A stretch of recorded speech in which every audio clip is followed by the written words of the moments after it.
നല്ല മഴയാട്ടോ. സമയം ഇപ്പം ആയത് 4:30 ആ മഴ നോക്കൂ.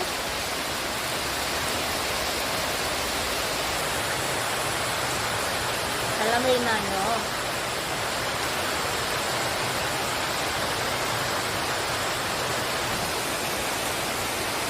നമ്മളെ ചുന്തുക്കുട്ടി വന്നിട്ട് പോവാൻ പറ്റിയില്ല, മഴയായതുകൊണ്ട് അവിടെ കുടുങ്ങിപ്പോയിട്ടോ.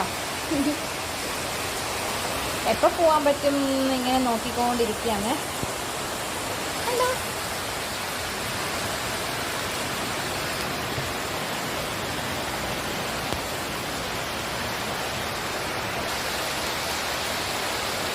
ഇതാട്ടോ ഇപ്പോഴത്തെ അവസ്ഥ.